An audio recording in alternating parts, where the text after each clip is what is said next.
chapter 11. We'll be going the entire chapter this morning, Ecclesiastes chapter 11. It says this, "Cast your bread upon the waters, for you will find it after many days. Give a portion to 7 and even to 8, for you know not what disaster may happen on earth. If the clouds are full of rain, they empty themselves on the earth. If the tree falls to the south or to the north, in the place where the tree falls, there it will lie. He who observes the wind will not sow, and he who regards the clouds will not reap. As you do not know the way the Spirit comes to the bones in the womb of a woman with child, so you do not know the work of God who makes everything. In the morning sow your seed, in the evening withhold not your hand, for you do not know which will prosper, this or that, or whether both alike will be good. Light is sweet, and it is pleasant for the eyes to see the sun. So, if a person lives many years, let him rejoice in them, but let him remember that the days of darkness will be many. All that comes is vanity. Rejoice, O young man, in your youth, and let your heart cheer you in the days of your youth. Walk in the ways of your heart and the sight of your eyes, but know that all these things God will bring you into judgment. Remove vexation from your heart and put away pain from your body, for youth and the dawn of life are vanity." So as we've been going through this book, I've mentioned peaks and valleys. We just kind of came out of a valley, a bad portion of the book, or a more of a negative aspect. Really what God was saying in chapters 9 and 10 was talking about the difficulties of life. And we've kind of gone through all these portions of this and how the world's broken and how do we apply wisdom. Remember, the second half of this book has been more applied wisdom than observed wisdom. So as we started out kind of here in chapter 1, and we kind of worked our way up, and we kind of did these peaks and valleys, and we got to the pinnacle here. And really, chapter 1, remember what it talked about. Everything's just vain. Everything doesn't make sense. And we had these peaks that were going, and we kind of went through the process. So we got to chapter 2, verses 24 through 26, talking about it's nothing better than to eat and drink. Again, another peak. Then we go down to the realities of life. Chapter 3, verses 13, it says, "Good things are a gift from God," saying the things that we get are good are from God. Chapter 3, verse 22 says that there's nothing better than to rejoice. As we're kind of hitting these peaks, as I'm talking about, we get to chapter 5. Remember? It's chapter 5. This is kind of the pinnacle of it, that God has given us a time to enjoy life. This is the pinnacle. This is the crescendo. This is the bitter. And it's all theocentric. How do we enjoy life? Well, first we have to rejoice in God first. Then all of these things that we get, all the good things in the midst of our broken world, are from God. And that's what he's kind of pointing to. And kind of the reason why I'm bringing this up is there's a lot of Hebrew structure in this writing. Again, this is one sermon. So Solomon's kind of using a lot of Hebrew structure here. Then we're kind of went down the backside, and we got some more depressing, and kind of come down. And we get down to chapter 12 down here.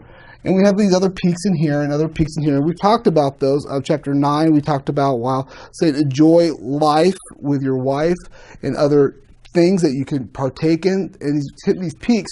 So I want to kind of show you something what he's doing here. We've got chapter 9 here. And so these are kind of paralleling. But it's interesting. We're in chapter 11. Chapter 11 is going to talk about really partaking in life, really enjoying life to its fullest. And what's funny is, remember what chapter 2 is about? That was Solomon's experiment, his grand experiment. He indulged in all these things and found it what? Vanity. It didn't feel through. He tried it with money. He tried it with fame, wealth, women, possessions, entertainment. He went through the whole thing and he said it was vain. And then you get to chapter 12 over here, chapter 11, and we're going to look at the end of this book. He's going to basically say this: take risks in life. Try to see what God will allow you to have.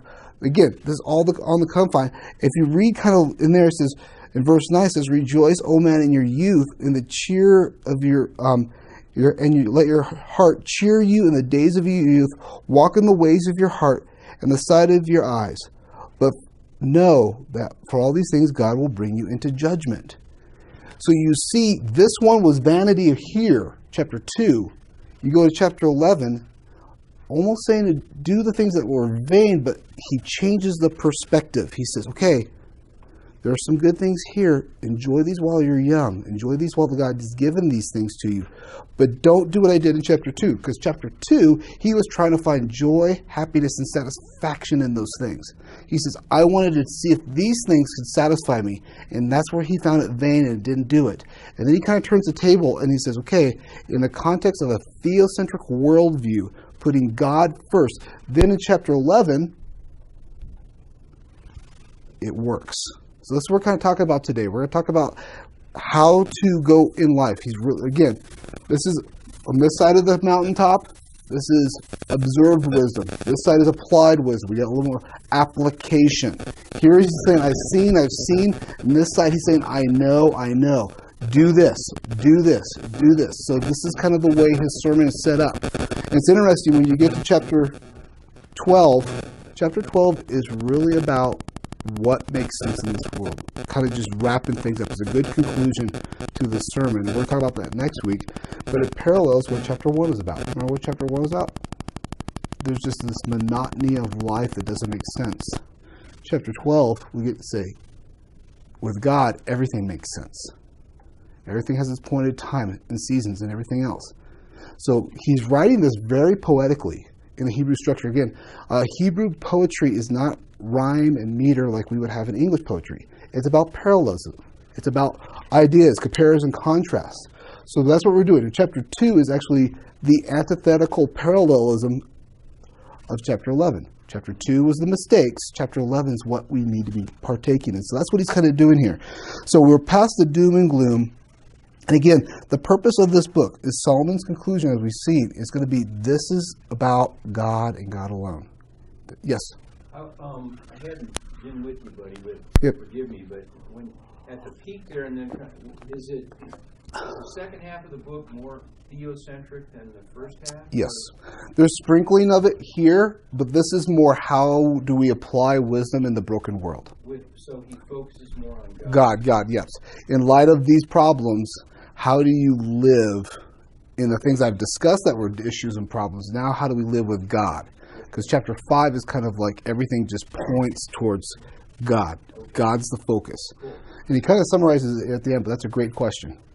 So that's what he's got to do. Again, remember, sometimes this is where the difficulties of interpreting this book, people go, on the one hand he says don't do this, on the other hand he says do this.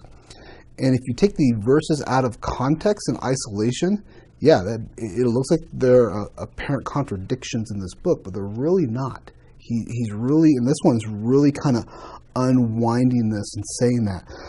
So what we're going to do is look at verses really, first couple of verses really talks about how do we live in the light of God being sovereignly in control.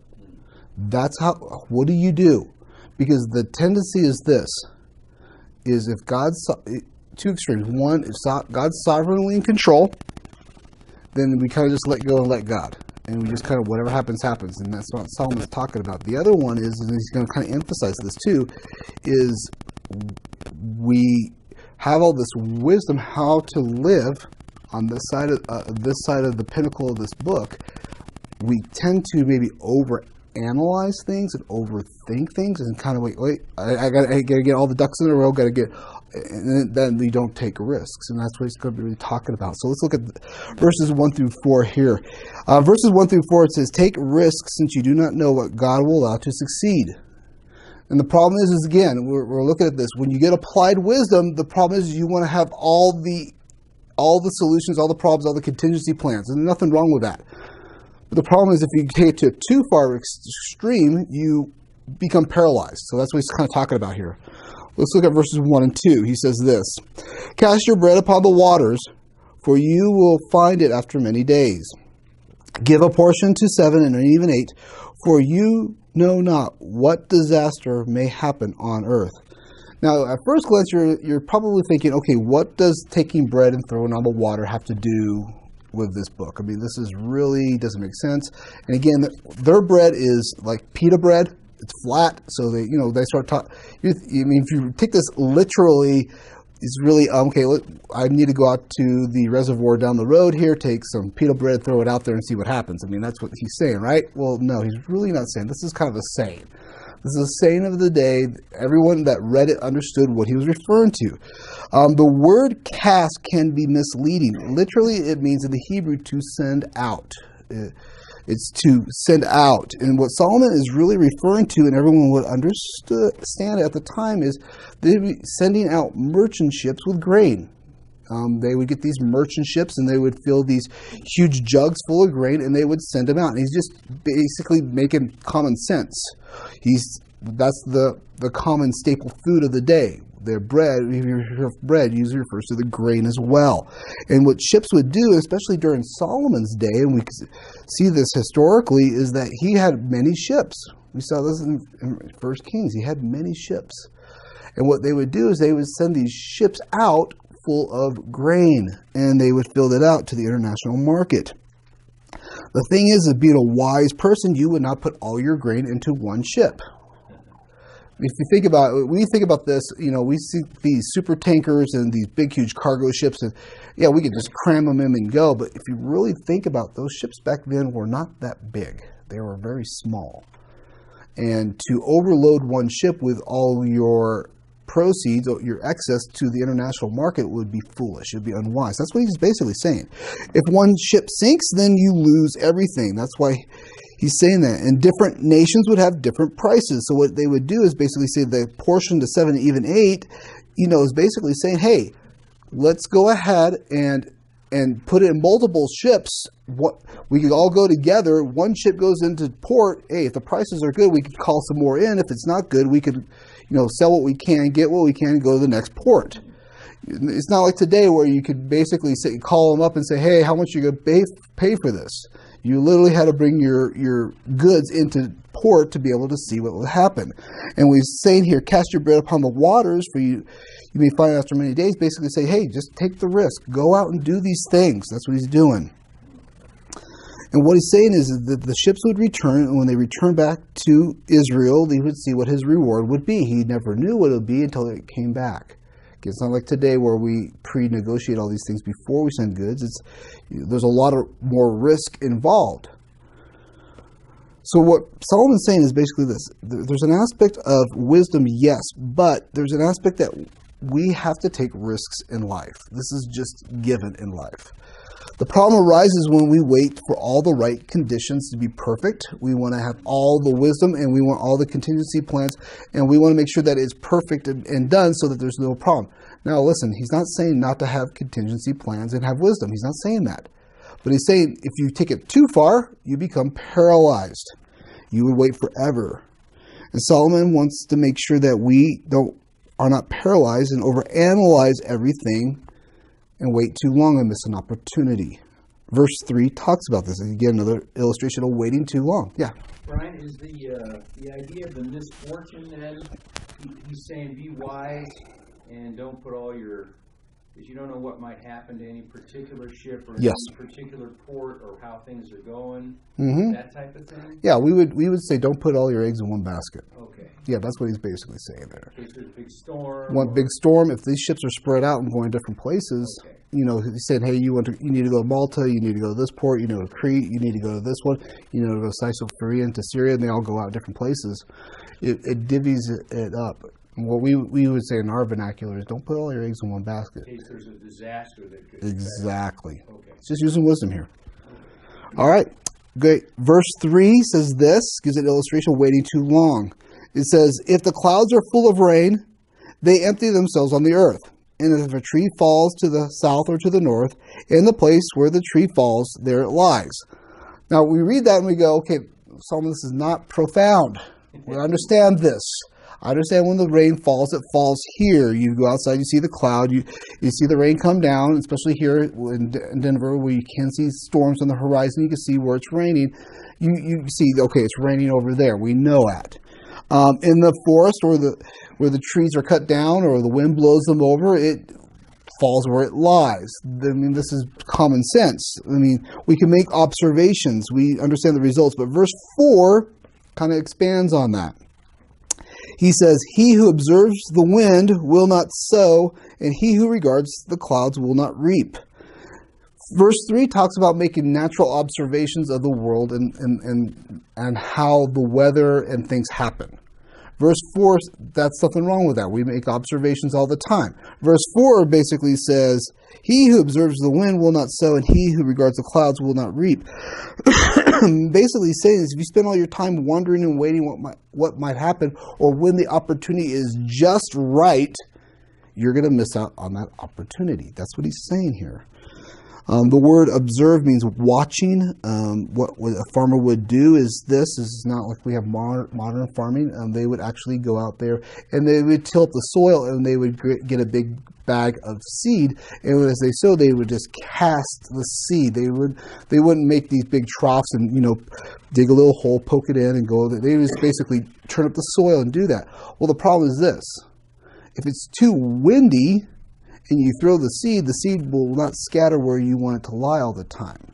But the problem is if you wait for the most opportune time, you never sow your seed. It's like, well, it's still too windy. It's still too windy. And there's that window as a farmer, I have to sow my seed in this window to get the harvest in the fall. The springtime, I have to do this. I know the rains, the former rains and the latter rains are going to come. Again, Israel has very specific cycles. If you want to know a lot about how the weather is in Israel, think of California. If you've ever been to California, I lived in California, so it makes total sense to me.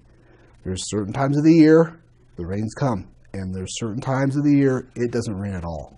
I know for sure, I know for a fact that living in California, that usually from Memorial Day till Halloween, there's no rain.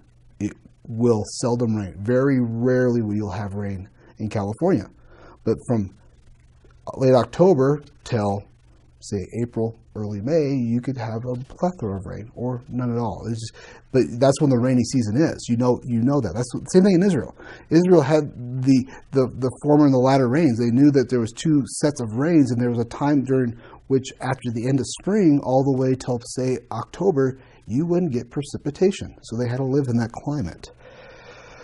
It doesn't stop there. He refers to the farmer regarding, means seeing the cloud, thinking that, there's not enough clouds in the sky today. Maybe tomorrow I'll plant. Maybe I'll do this tomorrow. And the point that Solomon's saying is this. Sowing in the perfect conditions, it never happens.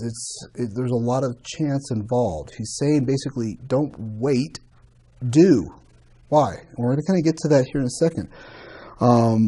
If you never take a risk, there's no reward in the end. Because if you overanalyze things, you will not get there. Now, one of the things I strongly believe is that farmers make probably the best Christians in understanding the sovereignty of God. I mean, you just think about it. They plant. They have literally little control unless they have an irrigation system. But for the most part, their whole harvest is dictated on God's sovereignty of weather. So that's why he's using this illustration. A kind of a paraphrase of that section that we just read, kind of just to expand it, kind of a loosely interpretation of that verse. It says this proverb criticizes those who are overly cautious. The farmer waits for the most opportune moment to plant, when there is no wind to blow the seed away, and reap when there is no rain to ruin the ripe harvest. Again, if you wait too long, then it will ruin the harvest. You will never do anything but sit around and wait for the right moment. What Solomon is saying, taking a very natural thing that's happening in that world, is saying, listen, if the farmer waits for the most opportune moment, he's going to miss out. If you try to wait for the most opportune moment, you are going to miss out. That's what he's basically saying. There's no problem of desiring wisdom, but indecisiveness can make you paralyzed.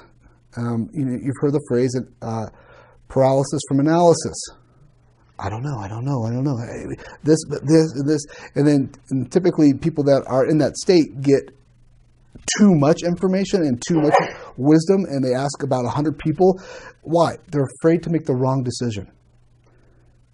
Listen, regardless of the decision we make, as long as it's not sinful, this is what Solomon's going to point out, the results come from God. That's what he's going to talk about here in a minute. We're going to look at the results. He's really emphasized, don't worry about the opportune moment. The results are going to come from God. You need to take a risk. You need to be proactive. So take risks in life. Make a decision. Don't be paralyzed. Again, it's not saying swing the other way and be reckless with your decision making, but don't be so overanalyzing the situation. When I taught this to a college ministry, there's a few young men in here, so I could talk to you young men in here about risk taking. One of the things that I saw, and also especially for young men, is that some lacking in risk taking. Just want to encourage you guys to take risks in life as a young man in here, especially in the area of finding a spouse. I see these poor ladies sit back and waiting for these, they're doing the right thing. They're sitting back and waiting for the guys to take the first initiative, but then the guys never take that initiative. And then I talk to the guys, and the guys are like, I just want to know if she likes me or not, or maybe this is right. Let's kind of rethink that a little bit, because you, as men, we're risk takers. That's how God has designed us. In Genesis 2:24, it says, "Therefore the man shall leave his father and mother and hold fast to his wife, and they shall become one flesh." If you notice, the text, it says that the daughter is not to leave the father and mother. It's the man that's to leave the parents to go find the spouse. That's the initiative here. Be risk takers. Go out there. I've ingrained in my daughter's brain, I hope it comes true since she was little, that if a guy wants to pursue her, she needs to come talk to me first. And she will say this for baby, because I ingrained this in her head every time I talk about it. It says, I'm there to make sure that an ungodly man that has bad intentions to do bad to you, I'm there to protect you from him. But I still want the guy to come to me. Because if a godly man comes to me and says, hey, I want to pursue your daughter in the hand of marriage, then that's a good thing. That's a good thing. He's doing the right way. And listen, guys, sometimes, you got to kind of just take a risk.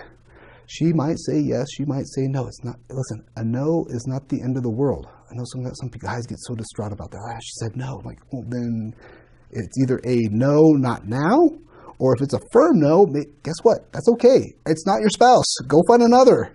I mean, that's okay. There's nothing wrong with that.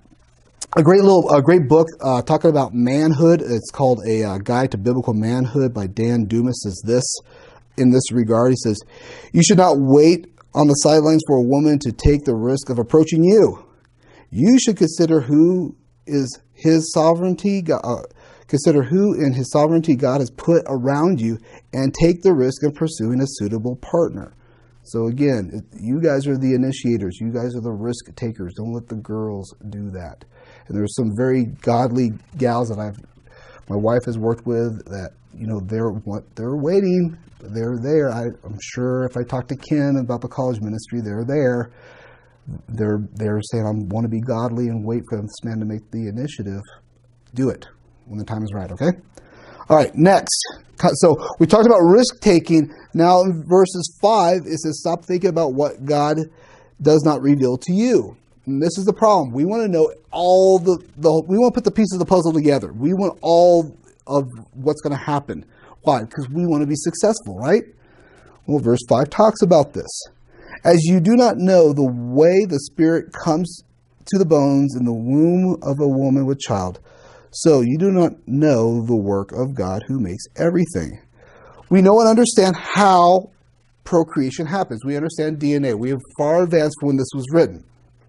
There's still one thing that scientists do not know, is how God creates a soul and puts it into a human at the time of conception.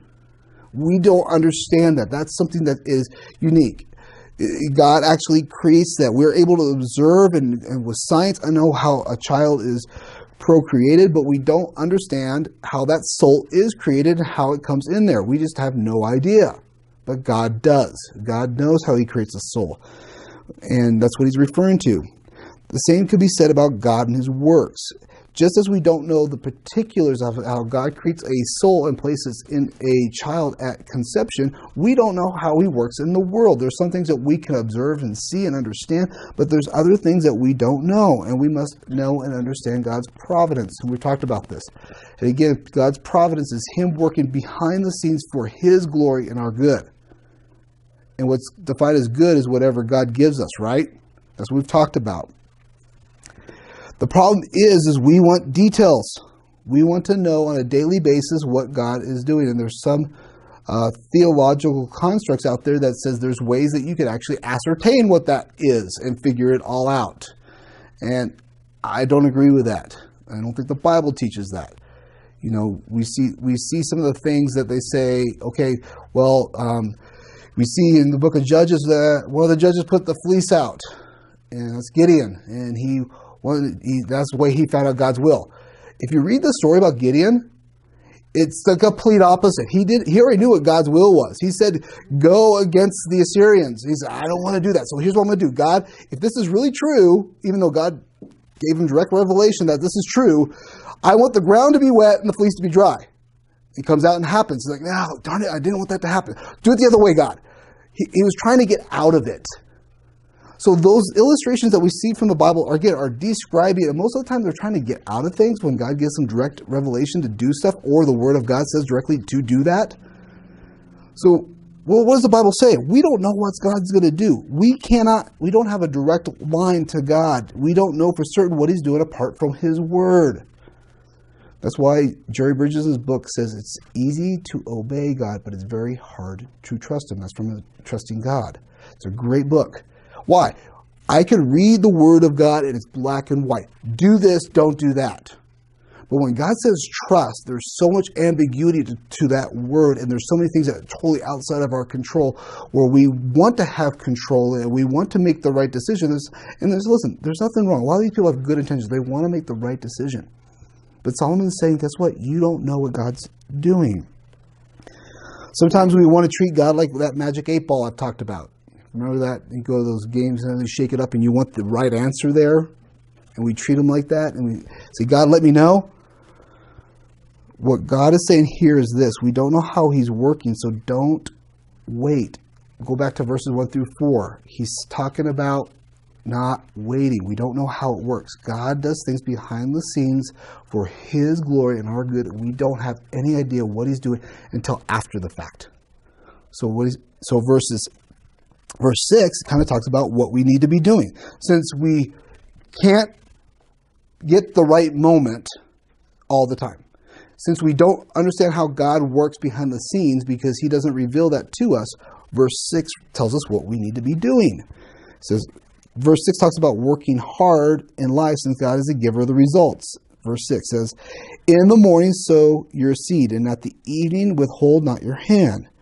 For you do not know which will prosper, this or that, or whether both alike will be good.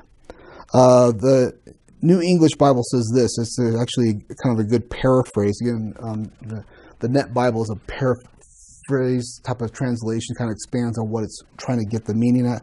It says, sow your seed in the morning and do not stop working until evening, for you do not know which activity will succeed, whether this one or that one, or whether both will prosper equally. That's what verse is talking about here.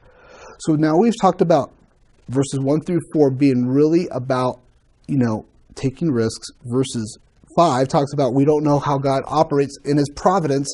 So what do? We have to work. We don't know. Opportunity knocks at certain times. And the worst thing that can happen to a believer is inactivity. Waiting for that right moment to succeed in life.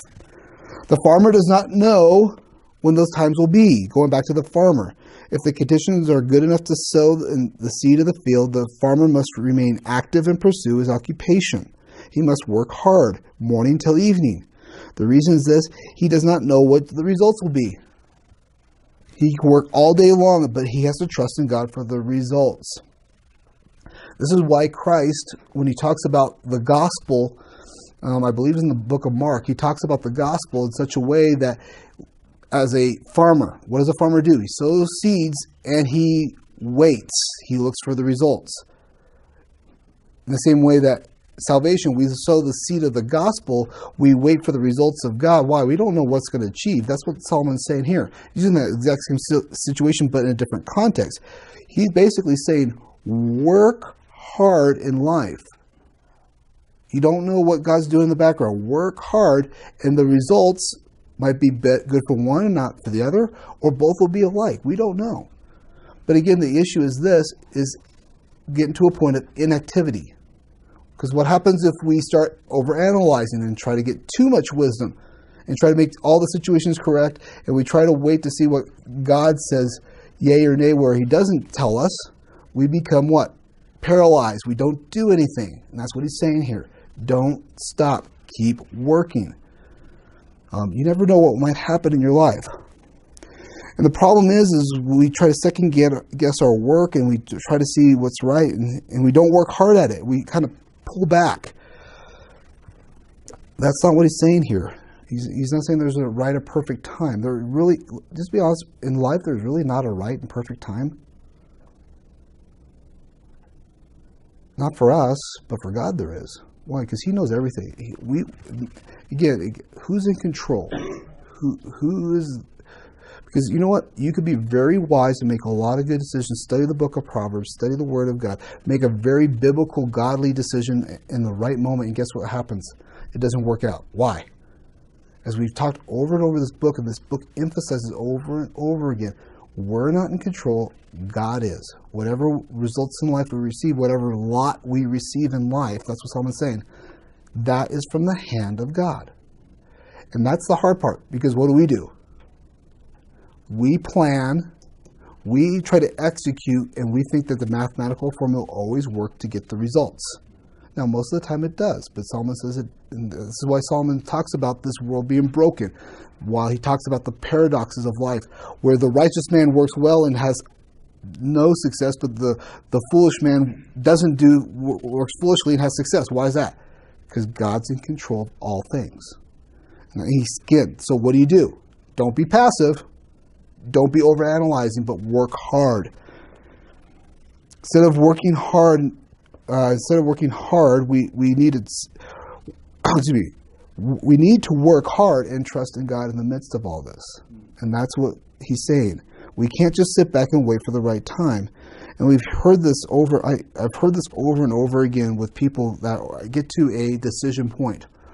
I just want to wait for the right time to go back to school or go to school or get this right job. When I have this right job, or when I want to get married, when I need to have children, I'm just waiting for the right time. There's never a right time. There really isn't. But what God's saying here is go out. Yes, seek wisdom. There's nothing wrong with that. Go to the wiser, older people. The Bible talks about that. Seek wisdom. Why? You could avoid folly, you could avoid foolish decisions, but don't wait for the right moment. There are times that we just need to make the decision, go out and work hard and trust in God. And what does the Bible say? The man plans his ways, but the Lord directs his steps. There's sometimes you're saying, hey, I'm going this way in life, and then God, through his providence, turns us and says, no, I don't want you to go this way. And you think this is good for you? Guess what? I'm going to take you this direction, and it might be harder, and you might not enjoy it. It might not be the intended outcome, but guess what? For a believer, that outcome, as we see from the New Testament writers, trials and perseverance yield faith. And what is that faith? That faith doesn't disappoint. It helps us and strengthens us to be more like Christ. Again, Solomon wants us not to think that we're missing out on opportunities. We are to take risks, stop thinking about the unknowable, and work hard on what we're doing. So that's what he kind of talks about in those first couple verses 1 through 6. And then he kind of slightly shifts gear. Again, remember this parallelism, talking about chapter 2, where he used his wisdom and insight to be hedonistic in his own pursuit of his own lusts and desires. And now he's saying, use wisdom. We're talking about using wisdom. Don't wait. Take risks, but what are the results of all this hard work? Well, that's verses 7 through 10. And you'll see a lot of parallelism for chapter 2 in these verses. So verse 7 says this, talks about that life is good. It says, light is sweet, and it's pleasant for the eyes to see the sun. Literally saying it's good to be alive. It really is. It's good to be alive. The light, it really refers to life. There's an illustration that is, darkness would be death. And sweet, that word sweet is interesting. You have to remember, they didn't have refined sugar back then. They didn't go out there and have places where you just have pure sugar candy. The only sweetness they would have is honey, from the honeycomb. So just think about if we were to, and there's probably some benefits to this, as we remove a lot of excess sugar from our life. If you ever talk to someone that's removed sugar from their diet and then had some sugar and they realize how really sweet it is, it's really, really sweet. But think about this. They didn't have sweet things in this diet back then. So what was the sweetest thing they had was honey. So the honey was, it was, that's what sweet's referring to, the drippings of the honeycomb. When you eat honey, they would say it would lighten your eyes. Like, wow, this is really good. And it was a rarity. So that's what Solomon's saying here, is your life is sweet. And he uses a phrase, and pleasant to see the sun. Life should be like going on a warm, refreshing day that warms you up, and it needs to be savored. We've had those days where you go outside and it feels nice and warm, and you have that cool breeze, and it's a refreshing warmth. That's what he's referring to. He's referring to enjoy life. It's funny, when I was reading this, you've probably seen this apparel company called Life is Good, where it's this guy who goes camping, has a dog with him all the time. They have T-shirts and mugs and Frisbees and everything else. And it's always seemed like he's camping and having a good time, and he's playing his guitar, drinking a cup of coffee. Life is good. In some ways, it's like this, but it's not entirely. Let me explain the difference.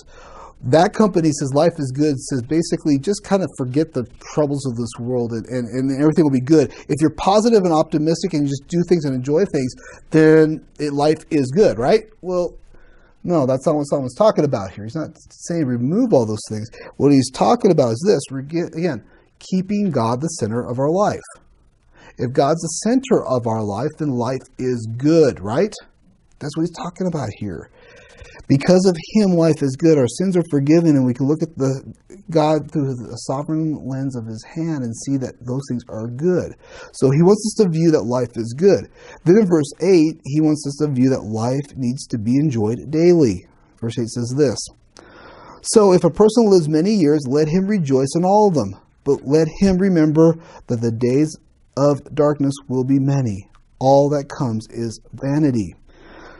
Solomon begins looking at our life, and he refers to these days of many, this old age, that are these many years that we live that are old age.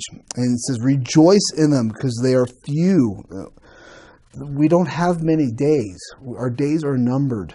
There's a set limit. He's basically saying, enjoy them and rejoice in them. Why? Because the days of darkness, which refers to death, will be many in the grave.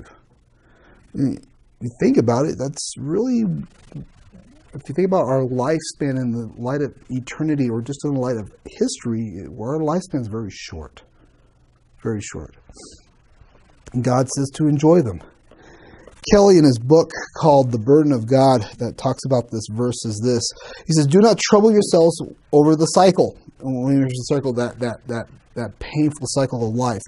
The world belongs to God, and he has granted you opportunity to build up life. Give yourself to life in all its riches and fullness. If things seem to be perverse and distorted, do not let them bother you. Life may not turn out as the way you expect, but you must not permit its uncertainties and disturbances to impair your energies. What do we typically do when bad things happen? We focus on the bad things as if they're a big inconvenience. And that's what Solomon's saying here. He says you need to rejoice in the good things. That word rejoice literally means, it denotes to be glad or joyful with a whole disposition as indicated by the association of the heart. So it's not just in thought, but it's in action as well. It's not you just saying, okay, I know I'm supposed to rejoice and kind of be an Eeyore about things. I know God tells us to rejoice, but no, he's saying to rejoice there. This word in the Hebrew is found in meeting a loved one. It refers to a wise son, as the parents rejoice over that, or a kind word. And if you see this word rejoice, especially in the Old Testament and especially in the Psalms, it's used in context of God and the salvation that God provides. That's the main use of this word. So there's a big context by which we have this. What we see is that we need to be focused on what we have and what we're thankful for. Why? This book has gone over and over again. This is your lot. This is what God has given you. This is what's good for you. And if you don't have it, then God doesn't think it's good for you. And that's where we have difficulties in our own hearts. What happens is we become to grumble and complain or question. And what does Paul say about that in Philippians 2:14? Don't do that. Because grumbling and questioning really comes back to God himself. When we ultimately grumble and complain, in life, we ultimately say, God, you're not in control, and God, you don't know what's best for me. That's our heart. And it's so easy to do that in our lives. It's so easy to grumble and complain. We live in a society that grumbles and complains. If you don't believe me, just read a news article. Just to get maybe first couple paragraphs. Don't read the rest of it. Read the comments, if they let them have comments at the bottom. It is just grumbling and complaining about whatever it is. That's our whole society. We just grumble and complain, but someone says, don't do that. Focus on what is good. Daily we need to rejoice, especially that we are saved. In Jerry Bridges' book, The Disciplines of Grace, talks about preaching to ourselves daily the gospel. Why? When we daily remind ourselves of the gospel, our perspective in life changes. We understand who we were before Christ, what Christ did for us, and what we have in Christ, then our whole perspective in life changes. Why? Because we're focused on that. And he says that is the key antidote by which we fight sin in our lives, is when we focus on that. Then in verse 9, he talks about life needs to be guided by your desires. Now, please do not rip this out of context and go tell your parents, young people. But listen to what he says. Rejoice. Again, that same word, rejoice. O young man, in your youth, and let your heart cheer you in the days of your youth. Walk in the ways of your heart and the sight of your eyes. But know that for all these things, God will bring you into judgment. Now, some of you might be thinking, wait a second, time out.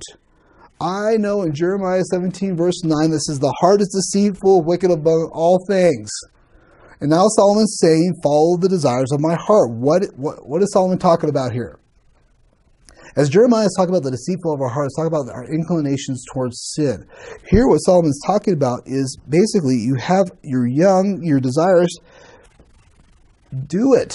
Do it. He uses 3 commands. Rejoice. We've talked about that word. That's that word that was in the previous verse, being joyful or glad with a whole disposition.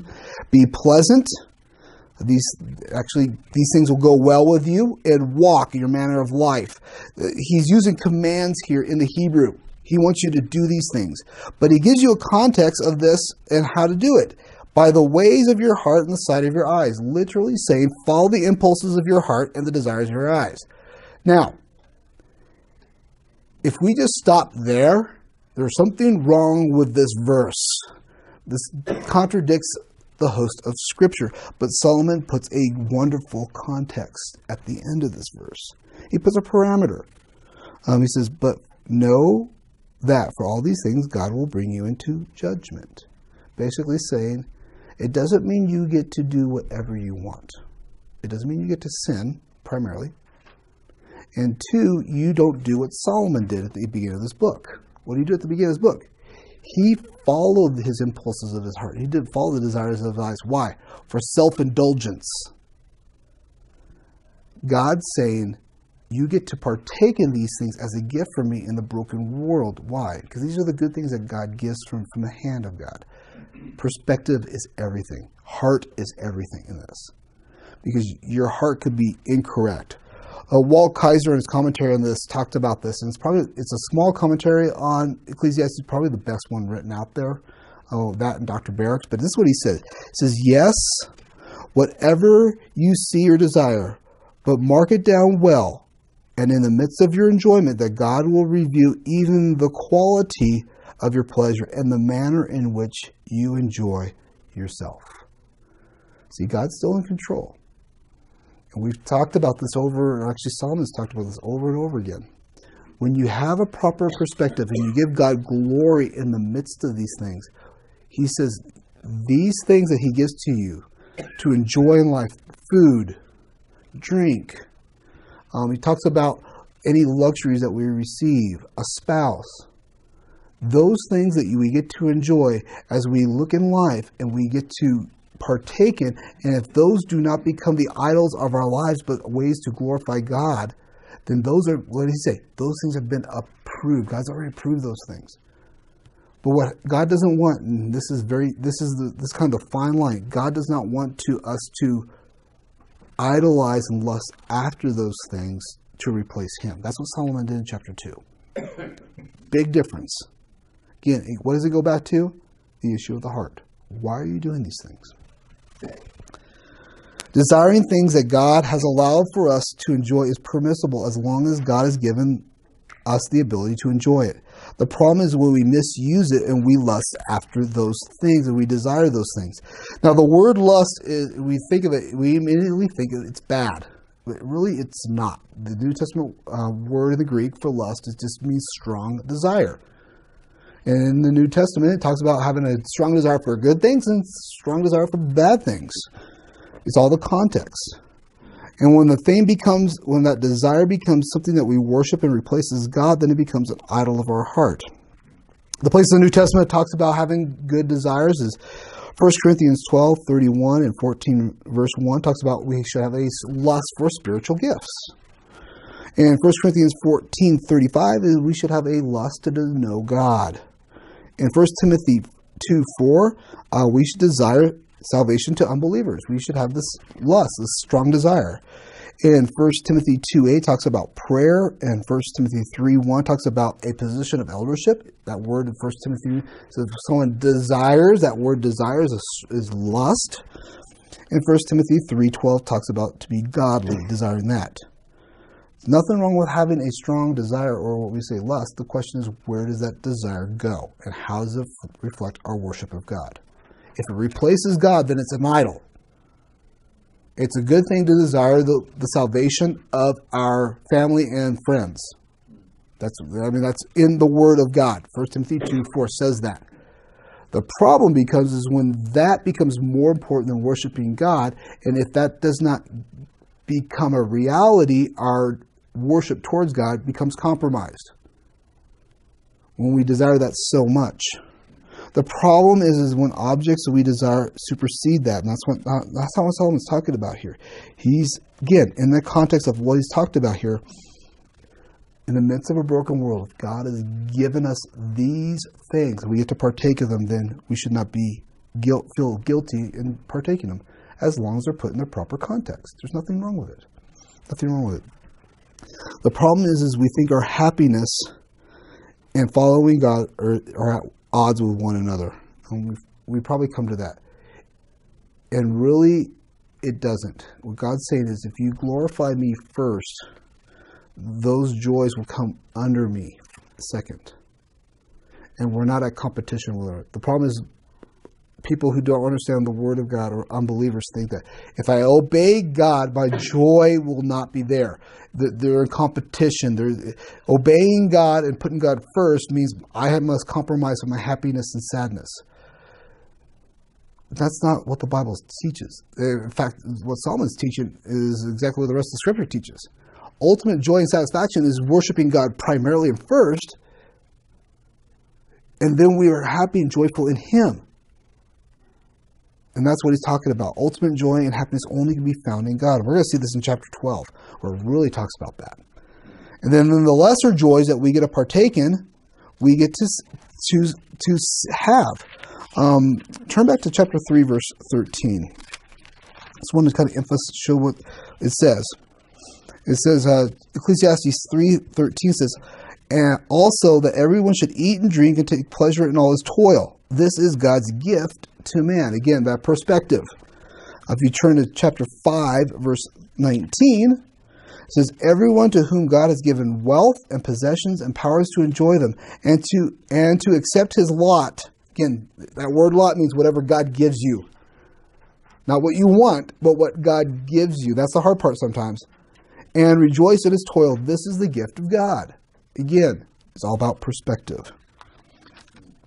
So Solomon's saying that we should not get upset when we don't get what we think we should receive. He's talking about, hey, if you have a proper perspective and you're following the desires of your heart and you're following the sight of your eyes and if you don't get what you desire and you're worshiping God in the result of getting the lot that he thinks is best for you, then you have the proper perspective. If not, then these things will come under judgment because why? God's a jealous God and he wants to be worshipped exclusively. And when we start worshiping anything else, joy and happiness comes from things and situations in our lives, then that's when it supersedes God. Well, lastly, talking about how life needs to be free from irritation.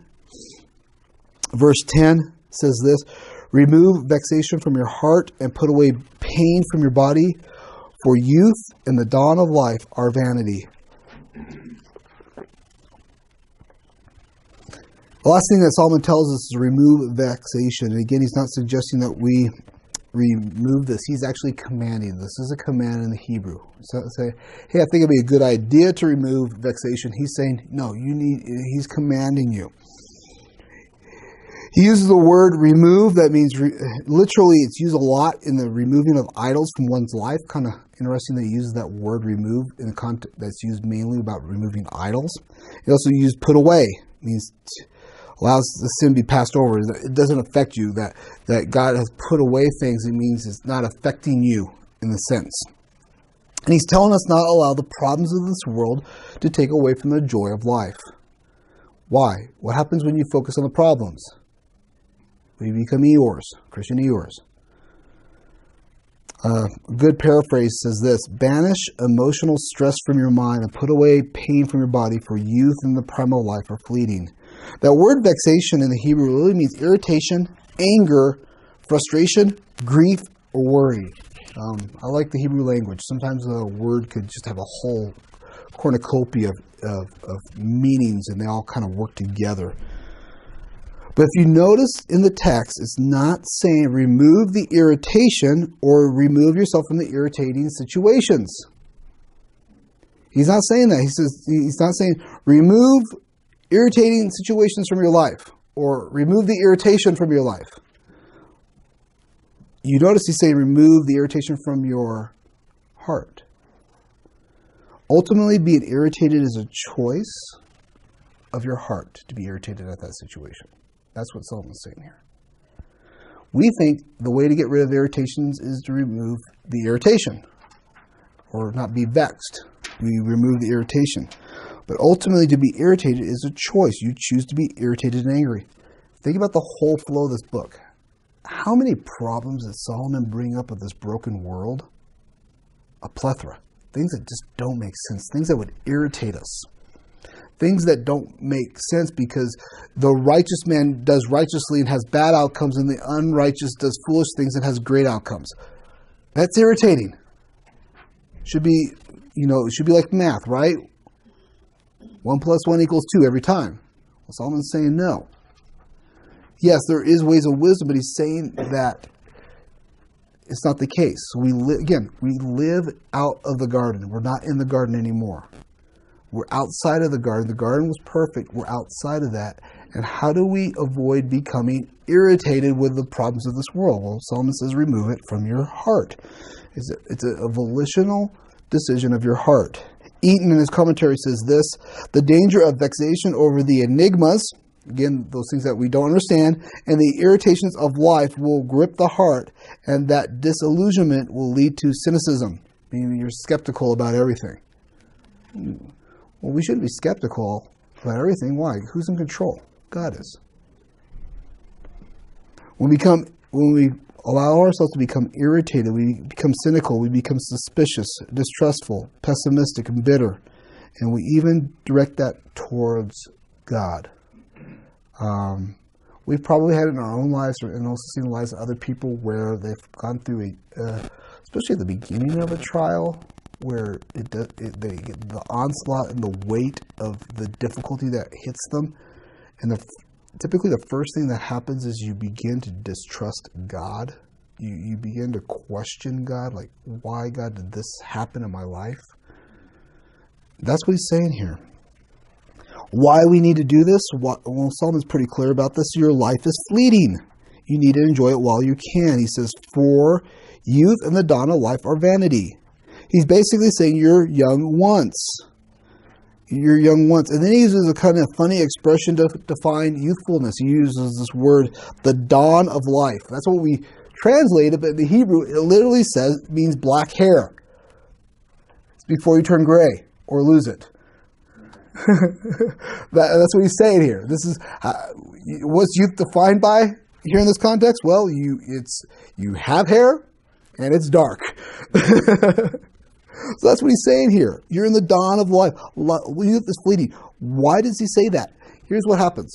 What happens is this: is when you're young and you allow the difficulties of this world to make you irritated, to make you perplexed, to make you difficulty. What happens? When you get older, those thoughts and emotions are ingrained into you, and you become that bitter old curmudgeon. The person that always thinks everything's bad or is skeptical about everything.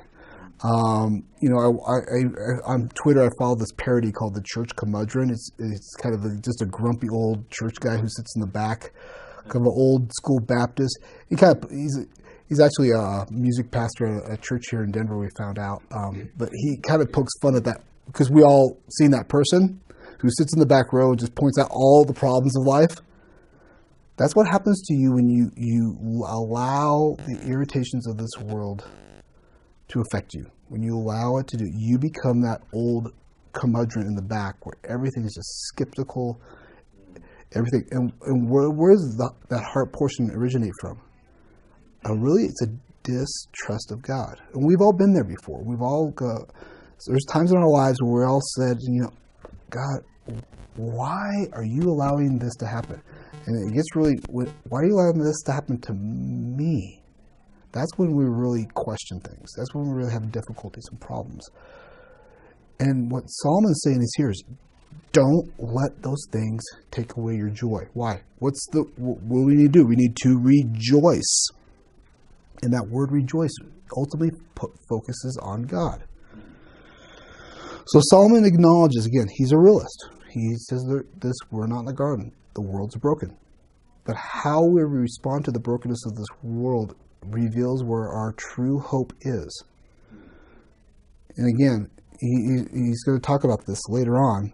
He's going to talk about youth in the next chapter and the difficulties of youth, the benefits of youth and the difficulties of old age. And he's going to summarize everything, basically saying, listen, God's going to bring out the intentions of our hearts. How do you respond is so important. The problem is we want to control everything and make it the way we want it to be. God says he's in control. So he's telling us to remove anger and vexation and being irritated. And again, as we look at the book, how chapter 2, he tried to find how to do that with those things, but in the wrong context. Chapter 2, he says, I'm going to pursue, that's this grand experiment of joy outside of God. But then he goes to chapter 11 and says, we bring God in the context. We understand he's in control. How do we enjoy life with God being in control? And we have a few moments. Any questions?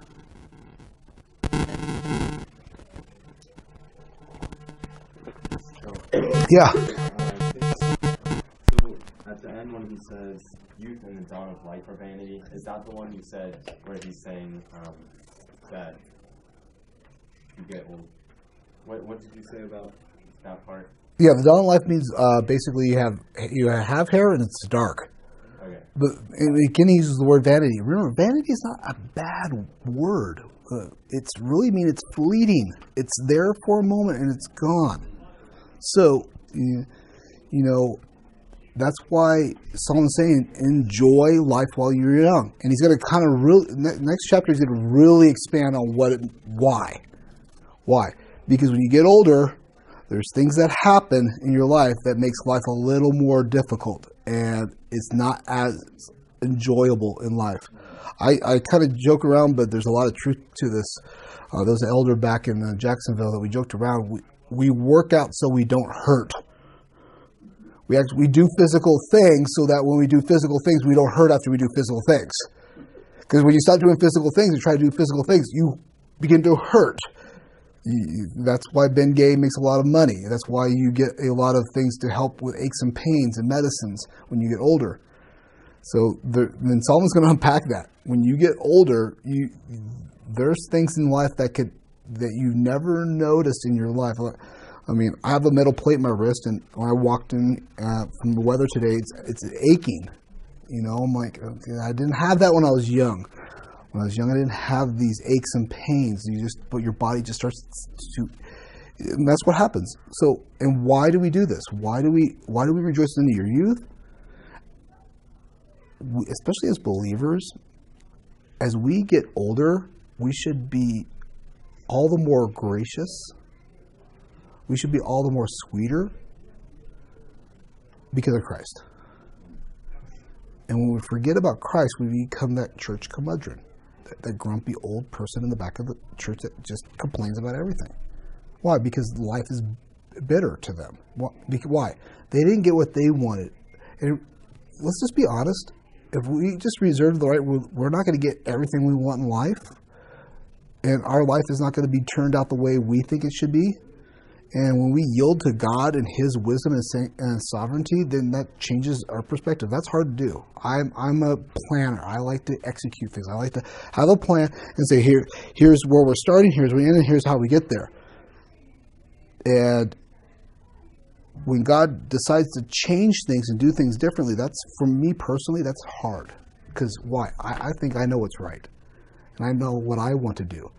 And then God goes, no, I got a totally different plan. You didn't see this coming. I did. Before you were born, I already knew this was going to happen to you. And you know what?